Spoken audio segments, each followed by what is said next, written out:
Hi, Sylvain from Bernina. Have you ever tried to edge stitch fabric or project with a regular presser foot? It's a guessing game at best, and in my experience, the results are uneven. But with an edge stitch foot, it becomes simplicity itself. The foot is designed with a guide in the middle that allows you to line the fabric against it, and then you move your needle position over. And then when you actually sew the fabric, if you handle it right, it just guides itself.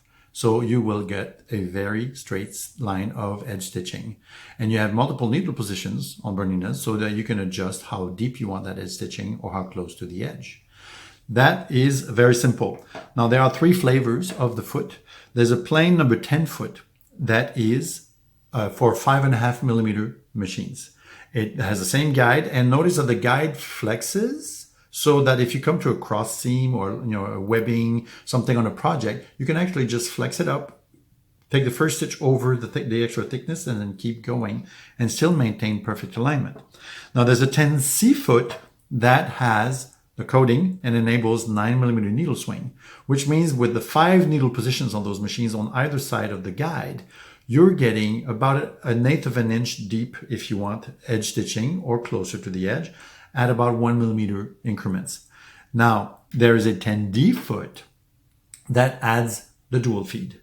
The dual feed will add basically traction from the back of the foot so that when you are guiding the fabric against the blade, against the guide, from the back, it helps maintain that alignment by tugging gently from the top on it.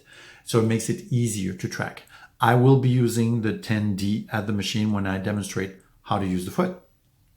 And talking of using the foot, let's go to the machine and play with foot number 10.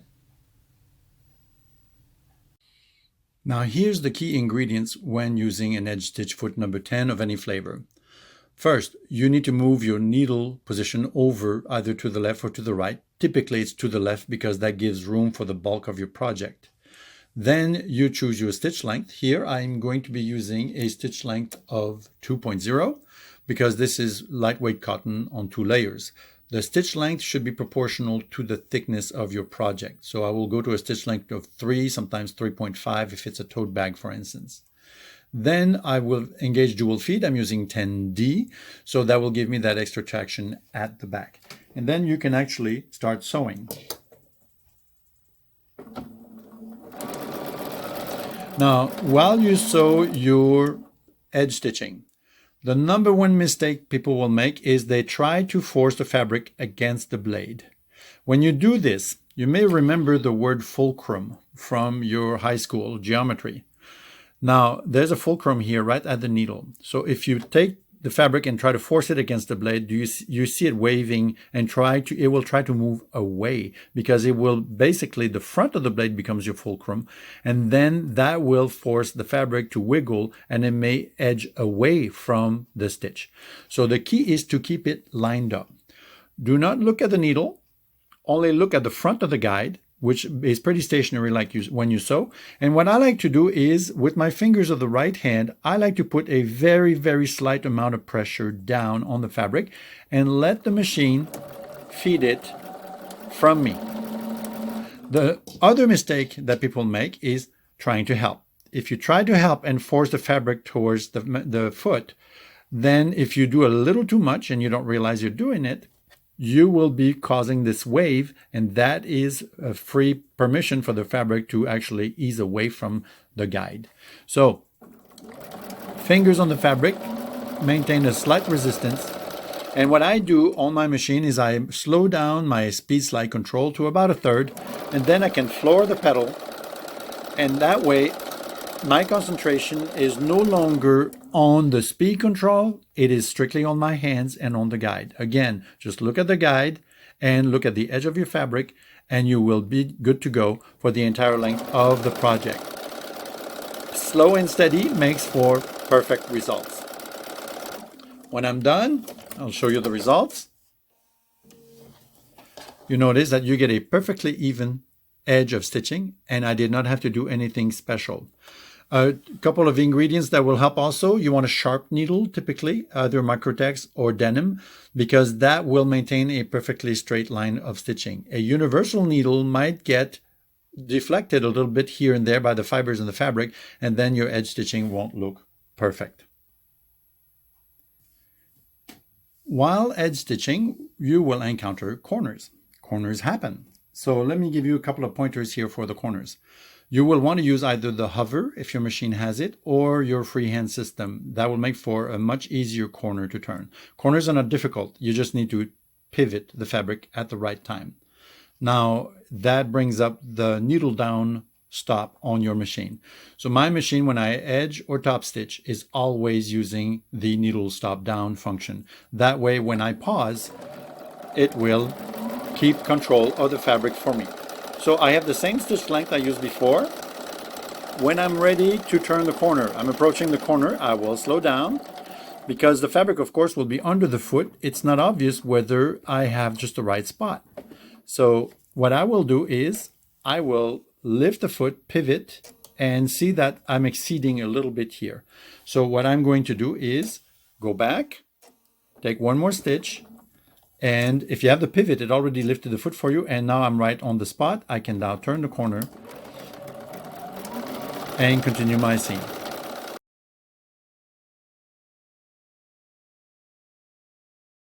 That way you get a clean pivot on your corner. On thicker material, your stitch length may be long. You may have to take a few shorter stitches near the edge to match your corner perfectly, but that's easy enough to do at the machine. Now the next application is stitch in the ditch. This foot is very good for stitching in the ditch on small to medium projects. If it gets heavier, like a quilt, you may opt for the walking foot with the edge guide sole to do the same thing. So this is where the dual feed shines. I am going to bring the foot down. My guide is going to ride the ditch. Now my seam allowances are open.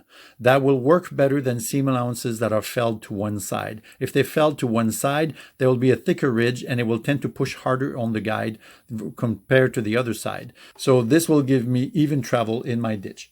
At this point, I will center my needle position and let the machine follow the ditch.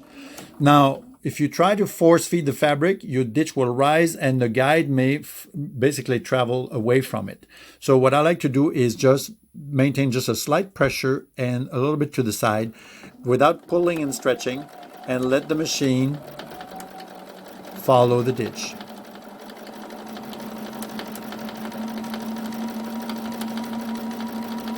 My art quilts are done this way.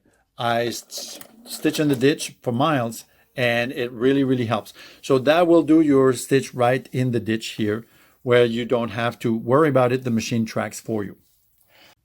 Now here's a simple technique that will join together two pieces of batting. This lets you use scrap pieces of batting that you could now use for smaller projects, for instance, mug rugs, placemats, table runners. So all you have to do is select stitch number 12, which is on most Berninas. It is the gathering stitch. And what it will do is it is centered in the middle, but it will take a stitch forward, then a zig to the right, and then a zag to the left alternately as it goes. I believe it starts on the left. So without further ado, we just go and use a stitch. You can make it longer. And I have a stitch length here of about 1.3, and you'll see that it will guide. Now, again, I am not pushing the batting against the foot because that will pry it apart. What I do is I butt it ahead of the guide, about 3-4 inches ahead. I keep a finger on it, and then let the machine feed it. And then it takes care of itself. When you are done, and let me show you here what the result looks like.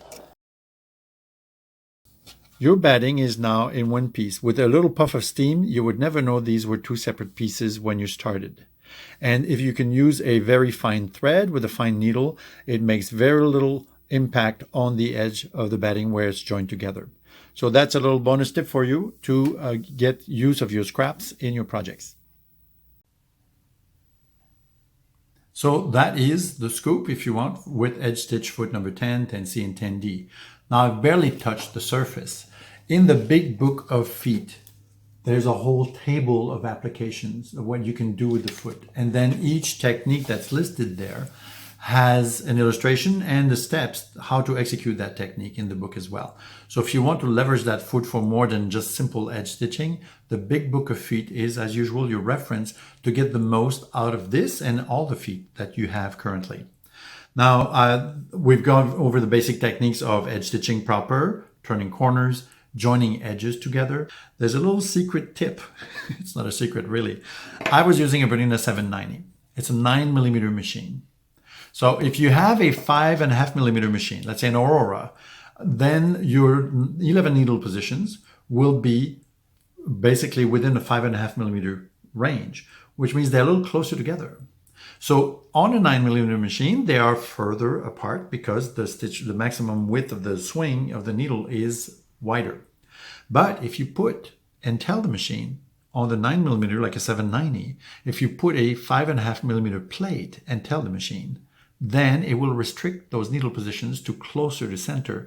So especially on fine fabrics, you can get exactly the alignment in finer details. Now, that plate on my 790 I use for blind hemming. I use it for overcasting. Any stitch application that is not the full 9mm, but that's usually around the 5.5mm wide, I use this plate because it supports the fabric right where the needle will hit the fabric, left or right. So it works for edge stitching as well. So that's a little plus if you want finer alignment. Now, the rest is a little practice. And remember, the number one thing is, after you engage the needle stop down, is let the machine feed the fabric. Do not try to feed it towards the foot. You will defeat the purpose of using the foot in the first place. Otherwise, thick and thin, super easy.